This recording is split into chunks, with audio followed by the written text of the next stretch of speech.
You're listening to an IOE podcast from the UCL Institute of Education. Powered by UCL Minds.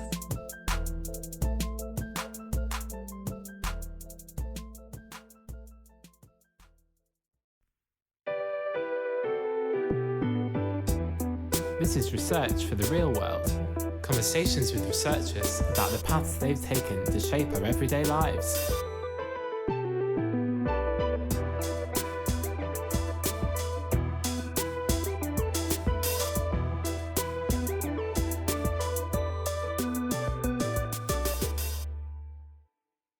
Welcome to Research for the Real World. My name's Amy, and I'm the series producer for this pod that you're listening to. I've been working on this podcast from the very beginning, heard it all, and felt like after the variety of guests we've had, a best bits or best of episode was necessary. Just in case you skipped on any of our favourites. I mean, I'm not Adele. I can't make you listen to the pod in order. Our podcast team is taking a well-deserved holiday. So we have reviewed 2021 as a team, and we're sharing 5 things we've learnt in this exceptional year. From empowering minority ethnic groups in teaching to improving children's access to language for literacy development at home and in schools, we are showcasing some of the best research that the IOE has produced recently and how it's led to positive change.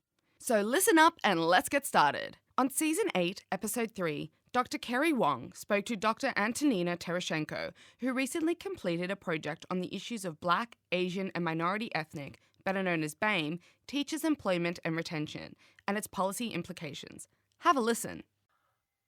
This issue of BAME teacher retention to a key policy goal in England of closing the attainment gap between disadvantaged and more affluent pupils, and also ensuring that all pupils have access to high quality education. So we know that high levels of teacher turnover has an extremely negative impact on disadvantaged students. And in London and other urban centres such as Manchester or Birmingham, teacher supply is a big issue. And because we are finding that BAME teachers tend to work in urban schools with high minority and more disadvantaged pupils, I would say that it's crucial for government resources to be put into their retention. And it seems to me that challenges to progression for these teachers should be also placed on the policy agenda, because having diverse leadership can improve BAME teacher retention. So it's a kind of vicious cycle, isn't it? For example, Ofsted could pay attention to the diversity of the leadership team in relation to the diversity of the school community. I remember in our workshop with teachers, one teacher suggested setting up a program called Lead First or Lead London, modeled on the existing Teach First program, specifically to support BAME teachers stepping into leadership in diverse schools. Let's go to Season 10, Episode 1.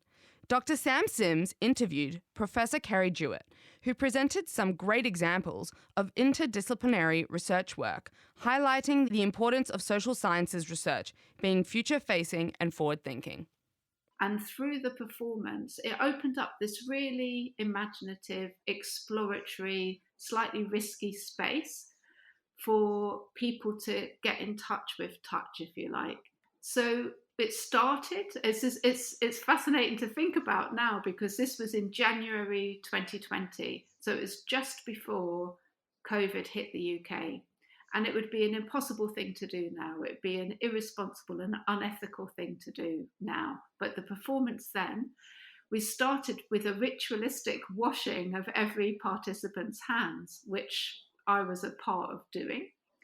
And through that washing of hands, people started to tell stories and talk about their, how they'd learned to wash their hands, stories of always being told off for being dirty or getting too mucky, stories about teachers like washing their hands when they were in kindergarten. So it was, and quite different cultural stories, because there was a very international audience. And then people were invited to shake hands with one another, to explore each other's pulses. And the artistic experience like that gave permission for people to do touching in a different kind of way and a safe space to do that in as well. And it was a bit, somewhat, one of the participants described it as an incredibly intense experience where they kind of suddenly kind of felt like they were through the performance going into this tunnel where they were kind of really embedded in thinking about touch. And after that performance, which took people to really think about touch, and that the artist described it as a touch preparation chamber, and she described it, used the analogy of how astronauts are trained to go into space through going into a zero gravity chamber. She said, we're creating a tactile preparation chamber.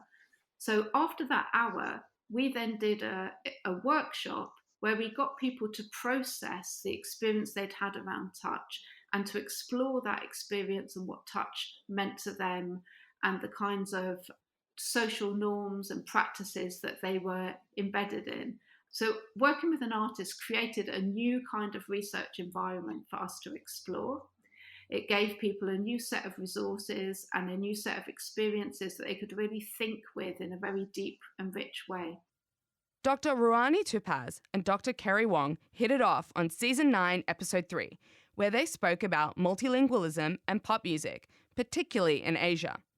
Ruani has shared some of the ways in which he brought his research to new and unexpected audiences, such as young music fans. And what is fascinating here, of course, is that there are times when, let's say, members of SB19 would you speak in a Philippine language that is not as, as used, in other words, as, let's say, English and Filipino, which is the national language. And yet people come together and try to figure out, what does it mean? What exactly did, let's say, Ken Susan of SB19 say? And then, the kinds of strategies that they engage in just to, continue the conversation. So, of course, those who are, let's say, speakers of that language would help others explain what it is. Those who don't speak the language will go and look for their parents or their friends or boyfriends or girlfriends who speak that language for help. Some also would draw on their own knowledge of their own other Philippine languages because there are similarities and coming together. I think the point here really is that the language issue, the language used or the languages used did not become barriers to communication, but that even if initially they did not understand each other, there is like a pool of resources and energies coming together trying to understand each other. And I think that to me is really fascinating, because when you are actually outside these communities, talking about language policy and so on, people will always say, oh, let's only have one language in this society, let's only have one or two languages, because the more languages we speak, the more difficult it is for people to communicate.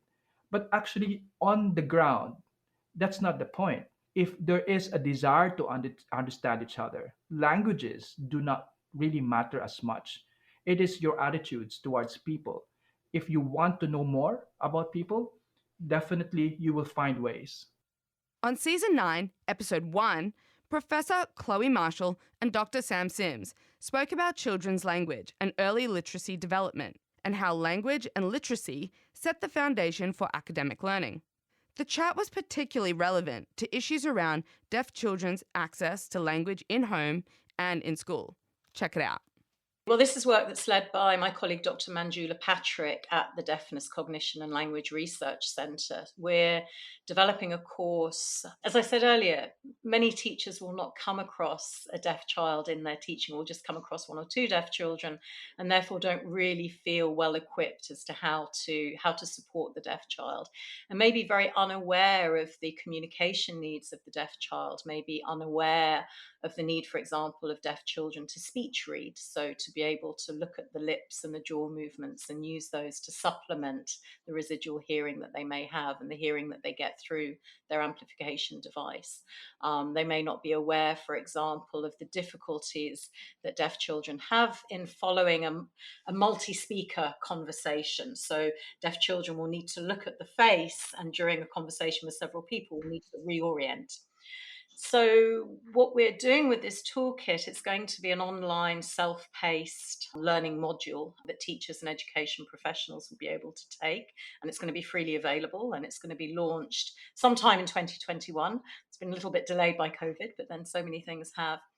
And the idea is that, well, the majority of this module is actually presented in the words of deaf people themselves. So we have a lot of interviews with young deaf adults who have just left education and who are able to reflect on the challenges that they had, either when they were in a special or in a mainstream school, but the challenges that they had communicating with teachers and communicating with their peers. We're also drawing on the expertise of teachers of the deaf, including deaf teachers of the deaf. And we also have interviews with a deaf parent of one hearing child and of one deaf child. So we get the parental view as well. And for our fifth and final one, Dr. Sam Sims and Professor Alex Bryson on Season 8, Episode 4 had a delightful, data-driven discussion into how numbers can tell some very interesting stories in all sorts of areas, including the gender pay gap. It's less costly for the employer to offer a flexible wage schedule. And as a consequence of the lowering of the cost of the flexible schedules, women see very little pay discrimination in that occupation. So technology can come along and change the landscape in a way that can equalize pay between men and women by virtue of technological changes that change the costliness of employers accommodating those preferences. But there's probably also a role for government in terms of what they can expect from employers, the minimum standards that they can expect employers to adhere to in terms of the package of opportunities that they offer to women. The current policies are problematic in the sense that if we go back to the introduction of the Equal Pay Act in the UK in 1975, that led to a step change closure in the gender wage gap. And the main reason it happened actually before the legislation came in, because trades unions between 1970 and 1975 bargained in the knowledge, and this is all down to Barbara Castle, who was the minister at the time responsible. They knew that this legislation was coming, and they persuaded employers to move before the legislation came in. The trades unions ensured that women closed the gender wage gap by then by 10 percentage points. So it was a massive reduction. However, since then, guess what the rate of convergence has been in the gender wage gap between men and women since then? 0.5 percentage point per year. I hope our highlights have inspired you to go back and listen to those chats again. Or if you're a new listener, welcome by the way, you've found them to be a nice appetizer and that you're ready to get stuck into some more. And that's it from me. Well, the team included. We'll be covering more ground and more perspectives across education, health and society, more research for the real world next year. I'm Amy, and I'm hoping you'll be well, hydrated, and positive in 2022. Thanks for listening, and look after yourselves. Thanks so much for downloading and listening to this IOE podcast from the UCL Institute of Education, University College London.